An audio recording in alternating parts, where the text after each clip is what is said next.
Against this backdrop, the United States is significantly enhancing its military presence in the Philippines, signaling a renewed commitment to regional security and cooperation. This move is more than a simple continuation of past agreements.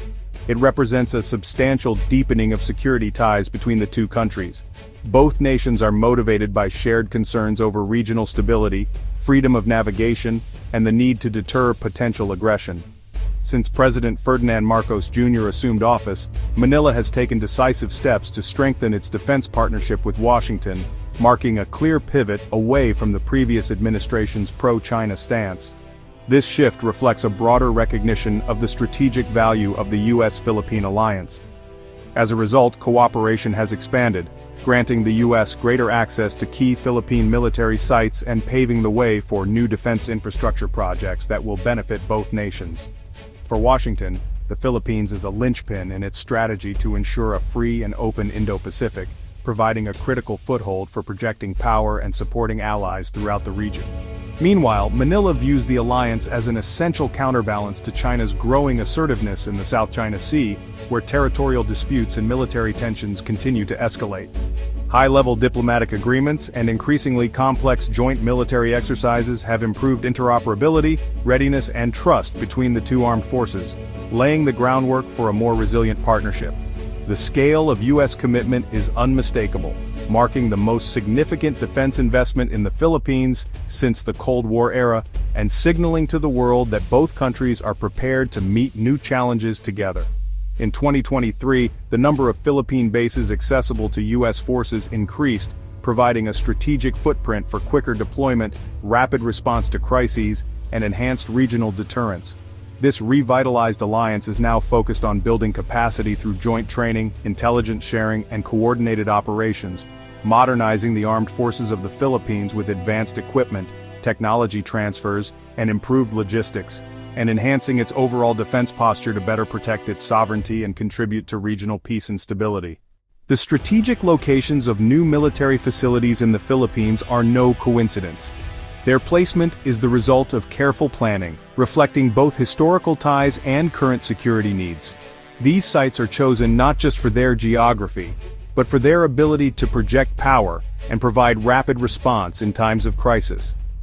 Subic Bay, once the largest U.S. naval base in Asia, has transformed into a major military hub for the Philippines. Located directly opposite the South China Sea, it serves as a critical point for monitoring maritime activity and supporting allied operations. The port's deep waters and extensive infrastructure make it ideal for hosting both Philippine and allied naval forces. Its proximity to key shipping lanes and contested waters makes Subic Bay a linchpin for regional operations. However, this strategic advantage also places it within range of Chinese missile systems, highlighting the risks involved in its renewed military significance. Farther north, the Batan's Islands are now home to a new military base. Perched at the edge of the Luzon Strait, Batan's is more than just a remote outpost. It's a vital naval choke point that controls access between the Philippine Sea and the wider Pacific. This base is crucial for national security, serving as an early warning post and a forward operating location. Its proximity to Taiwan means it could play a pivotal role in any regional conflict, especially as tensions rise in the Taiwan Strait. The deployment of advanced U.S. military systems and regular joint exercises in these areas signal a clear defensive posture. These moves are designed to deter aggression and reassure allies, while also preparing for the possibility of conflict involving Taiwan. President Marcos Jr. has openly acknowledged that the Philippines cannot remain neutral if a crisis erupts over Taiwan. His statements reflect a shift in policy, recognizing the country's strategic obligations and the realities of its geographic position. These strategic moves and diplomatic engagements highlight the Philippines' growing role in shaping regional security dynamics. The country is now a key player in the evolving balance of power in Southeast Asia. Ultimately, these new and upgraded facilities underscore the Philippines' enduring strategic importance in the Indo-Pacific, serving as both a shield and a bridge in a region marked by uncertainty and competition. Subic Bay's revitalization is a tripartite partnership involving American capital, South Korean technology, and Philippine resources. Cerberus Capital Management leads the project, transforming the site into a major weapons manufacturing hub. South Korea's HD Hyundai Heavy Industries brings advanced shipbuilding technology. boosting the Philippines' naval capacity. The project aims to double the country's shipbuilding output, fostering military self-reliance. The Philippines contributes its strategic location and skilled workforce, creating economic opportunities. This partnership represents a modern approach to alliances, integrating industrial and defense cooperation. The U.S. Congress is exploring the site's full potential with plans for munitions production. This long-term investment reshapes defense and industrial capabilities in the region. The U.S. military's expansion in the Philippines is deeply intertwined with a complex and layered history of American presence in the archipelago. From the early 20th century, when the Philippines was a U.S. colony, to the decades that followed, American influence left a lasting imprint on the nation's institutions, culture, and security landscape. For nearly a century, sprawling U.S. bases like Clark Air Base and Subic Bay shaped the Philippines' economy, politics, and foreign relations.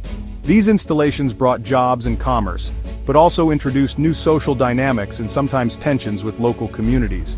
Subic Bay, in particular, was a key American naval base in Asia, providing vital logistics, ship repair, and resupply for the U.S. 7th Fleet. Its strategic location made it a linchpin of American military power in the Pacific, especially during the Cold War. However, the presence of these bases also sparked growing nationalist sentiment and heated debates over sovereignty. Many Filipinos questioned the cost of hosting foreign troops and the impact on their country's independence. In the early 1990s, after years of public protest and political debate, the Philippine Senate made a historic decision. They rejected a treaty to extend the lease on Subic Bay, asserting national sovereignty and signaling a new era in Philippine foreign policy.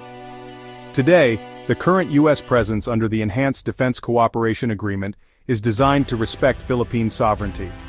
Unlike before, the agreement emphasizes partnership and mutual benefit, rather than permanent basing. Facilities remain under full Philippine command, with U.S. forces present only on a rotational basis for training, disaster response, and joint exercises. This arrangement aims to strengthen defense ties while honoring the Philippines' autonomy. This model stands in stark contrast to the old basing agreements, reflecting a conscious effort to balance the weight of historical ties with the realities and sensitivities of the modern era. Yet the return of a U.S. military presence continues to evoke questions about national identity, independence, and the evolving relationship between the Philippines and the United States. The U.S.-Philippines military cooperation faces strong opposition from Beijing. China views the buildup as a threat to its security and an attempt to contain its rise. Beijing warns against a Cold War mentality, accusing Washington of stoking instability. Chinese officials caution Manila about aligning too closely with the U.S., fearing regional conflict. Tensions manifest in aggressive encounters in the South China Sea, raising risks of escalation. Recent espionage charges against Chinese nationals in Subic Bay add to the mistrust. China's concern is that the alliance emboldens regional actors to challenge its claims. This creates a volatile cycle, pushing the region towards uncertainty. The U.S. pivot has sparked debate within the Philippines. Supporters argue the alliance enhances defense capabilities and deters aggression. They see economic benefits from projects like Subic Bay's redevelopment. Critics warn of being drawn into U.S.-China competition, risking autonomy. Vice President Sara Duterte cautions against becoming a pawn in great power conflicts. Human rights groups fear social issues and abuses from increased U.S. presence. They advocate for an independent foreign policy focused on diplomacy. The nation remains divided on the best path to peace and prosperity. The debate reflects broader concerns about sovereignty and regional stability. The Philippines faces a complex mix of risks and rewards.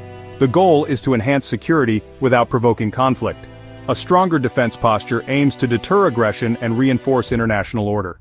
Modernizing the military and strategic locations strengthens the Philippines' global position. Successful partnerships could lead to a secure and prosperous nation. However, the risk of miscalculation and escalation remains high. Defensive moves by the U.S. and the Philippines are seen as provocations by China. Diplomacy is crucial to managing tensions and preventing crises. The pursuit of a stable Indo-Pacific is the ultimate goal, despite the challenges.